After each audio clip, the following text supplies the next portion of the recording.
Hello बच्चों, let's take a given question. The question says two identical small beads each have mass m and charge q. When placed in a hemispherical ball of radius capital R with frictionless non-conductive walls, the bead move and at equilibrium the line joining the bead is horizontal and the distance between them is capital R. We can see the figure.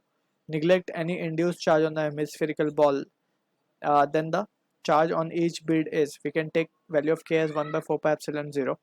Option A given है Q equals to R bracket mg upon k root 3 raised to 1 by 2. Option B Q equals to R mg by k root 3 raised to 1 by 2. Option C given है Q equals to R under root 3 mk by k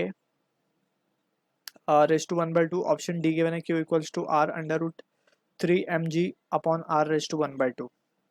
So in this question we need to understand about concept of Coulomb's law, right? So as a key concept we must remember about Coulomb's law. So अगर हम मान लेंगे let's say we have a plus q charge and a minus q charge which are separated by a distance r. So इन दोनों के बीच में जो force of attraction होगा, तो यहाँ पे हम देख सकते हैं कि क्योंकि unlike charges है तो force of attraction होगा and this force of attraction is given by the formula k mod of q1, इसको मान लेते हैं q2, इसको मान लेते हैं q1 q2, इनका जस्ट हमें मैग्नीट्यूड लेना है upon the distance between the two charge का square. So this will give us the value of force. यहाँ पे k जो है it is the electrostatic constant, उसकी वैल्यू होती है 9 × 10⁹ न्यूटन मीटर स्क्वायर पर कूलम स्क्वायर. या k को हम लिखते हैं 1 by 4 pi epsilon 0, इसकी वैल्यू 9 × 10⁹ न्यूटन मीटर स्क्वायर पर coulomb square. So this are few basic point that we need to remember, right. अब हमसे बोला जा रहा है कि ये जो सिचुएशन हमें गिवन है इसको हम थोड़ा इसका फ्री बॉडी डायग्राम बनाते हैं so that we have a better clarity, right.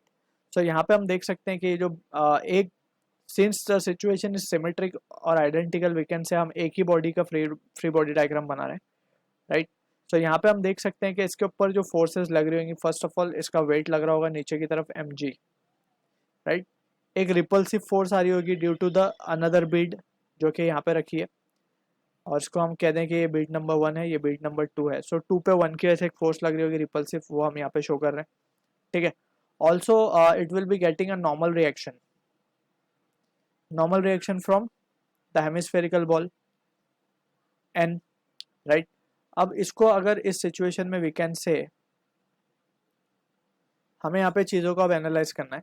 So यहाँ पे वी कैन क्लियरली सी कि ये जो एंगल है हमारे पास, दिस एंगल अगर हम इसकी बात करें तो this angle will be 60 degree. क्यों हम 60 डिग्री बोल रहे हैं? क्योंकि सभी डिस्टेंस हमें r गिवन है तो सारे ही साइड इक्वल है तो इक्विलेटरल ट्रायंगल बन गया. So this angle has to be 60 degree, right. अब ये 60 हो गया तो ये कितना हो जाएगा 30 डिग्री.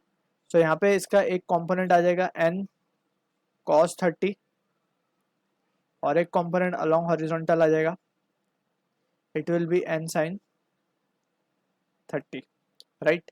अब हम क्या करेंगे, जस्ट फोर्सेस को बैलेंस कर देंगे. वर्टिकल में हम बैलेंस कर देंगे now n cos 30 will be balancing mg and जो हॉरिजॉन्टल फोर्स है वो किसको बैलेंस कर रहा होगा, n sin थीटा को, n sin 30 को. अंडर इक्विलिब्रियम कंडीशन की बात हो रही है ये, इन इक्विलिब्रियम, राइट. अब यहाँ पे अगर इन दोनों एक्सप्रेशंस को डिवाइड किया जाए so f by mg will be equals to n cancel हो जाएगा और हमारे पास आ जाएगा tan 30 की वैल्यू होती है 1/√3, राइट. अब f की वैल्यू हम लिखेंगे from here we can say f क्या है, that is the electrostatic force which can be given by the formula kq square upon r square. अब वो वैल्यू हम यहाँ पे सब्सटीट्यूट कर देंगे और हमें q की वैल्यू ही फाइंड करनी है. So kq square upon r square will be equals to 1/√3, right. So यहाँ से हम कह सकते हैं कि q स्क्वायर की जो वैल्यू आएगी that will be r square upon k into √3, right. और we have also with us the value of mg, right. So mg को भी हमें यहाँ लिखना है और यहाँ हम mg को मल्टीप्लाई कर देंगे. फाइनली हमारे पास q की क्या वैल्यू आ रही है, q will be coming out to be r, तो रूट के बाहर आ जाएगा. सो रूट में कौन रह जाएगा, सिर्फ mg upon k into √3. So this is the answer to the question जो कि मैच हो रहा है अपना ऑप्शन ए के साथ. So I hope you understood the solution. All the best.